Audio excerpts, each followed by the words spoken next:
بسم اللہ الرحمن الرحیم۔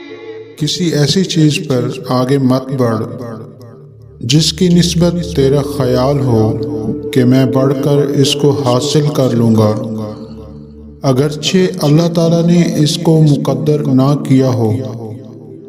اور کسی ایسی چیز سے پیچھے مت ہٹ جس کی نسبت تیرا یہ خیال ہو کہ پیچھے ہٹنے سے ٹل جائے گی، اگرچہ سب اللہ کی طرف سے مقدر کر دیا ہو۔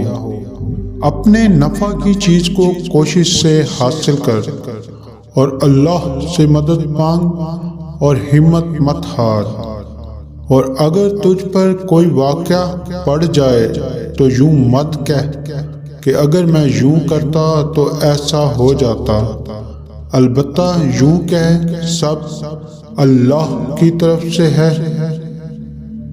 آدمی کی سعادت مندی یہ ہے کہ اللہ نے جو دیا اس پر راضی رہے، اور آدمی کی محرومی یہ ہے کہ اللہ سے خیر مانگنا چھوڑ دے، اور یہ بھی آدمی کی محرومی ہے کہ جو اللہ نے دیا ہے اس پر ناراض ہو۔ جو شخص اپنے دل سے اللہ کا ہو رہے، اللہ تعالیٰ اس کی سب ذمہ داریوں کی کفایت فرماتا ہے، اور جو شخص دنیا کا ہو کے رہے، اللہ اس کو دنیا کے حوالہ کر دیتا ہے۔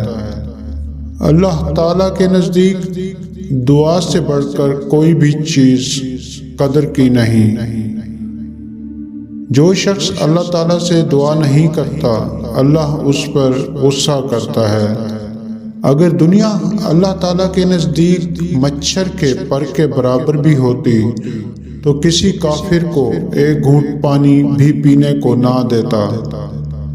اگر دو بھوکے بھیڑیے بکریوں کے گلے میں چھوڑ دیے جائیں، وہ بھی بکریوں کو اتنا تباہ نہ کریں گے جتنا انسان کے دین کو مال اور بڑائی کی محبت تباہ کر دیتی ہے۔ جو آدمی کسی عورت کو اس کے شوہر کے خلاف اور کسی غلام کو اس کے آقا کے خلاف بھڑکائے، وہ ہماری امت میں نہیں ہے۔ جناب رسول صلی اللہ علیہ وآلہ وسلم کا ارشاد پاک ہے، عورت کی خواہش مرد کے مقابلے میں 99 حصہ زیادہ ہوتی ہے۔ مرد اپنی خواہش پوری کرنے کے لیے کیا کچھ کرتا ہے، جبکہ اللہ نے عورت کو شرم و حیا سے نوازا ہے۔